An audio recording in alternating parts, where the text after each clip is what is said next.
हिरव्या वाटणातलं मसाला खारं वांगं बनवण्यासाठी इथे मी वांगी घेतलेली आहे. शक्यतो ही खारं वांगं बनवताना कवळी आणि ताजी फ्रेश अशी वांगी घ्या.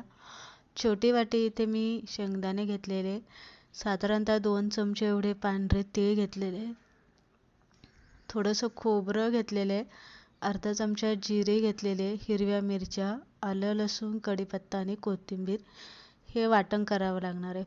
खोबरं, पांढरं तीळ आणि जिरी, शेंगदाणे आपल्याला भाजून घ्यायचे आहे. मिक्सरला बारीक वाटून घ्यायचे. शेंगदाणे थोडेसे आपल्याला मोठे ठेवायचे. हिरवं वाटण पाणी न घालता वाटायचे.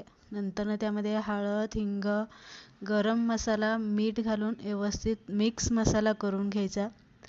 वांग्याचे काटे जे देठाचे ते काढून घ्यायचे आणि 4 खापात वांगी अशी मध्ये कट करून मसाला चांगला दाबून भरून घ्यायचा. नंतर तेलामध्ये जिरी मोहरी घालायची आहे, हळद, थोडा हिंग घालायचा आहे, कढीपत्ता घालायचा आहे आणि मसाला भरून घेतलेली वांगी आपल्याला तेलामध्ये घालून तेलामध्ये चांगली परतून घ्यायची आहे. थोडा वेळ आपल्याला ती परतून घ्यायची आहे आणि नंतर त्यामध्ये आपल्याला पाणी घालायचं आहे.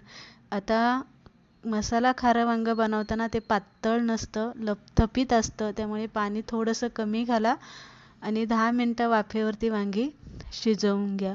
तर इथे तुम्ही बघू शकताय छान अशी लपथपीत झालेली आहे. वरनं बारीक चिरलेली कोथिंबीर घालून घ्या. मस्त हिरव्या वाटणातली चमचमीत अशी भरली मसाला खारं वांगं इथे बनून तयार झालेले.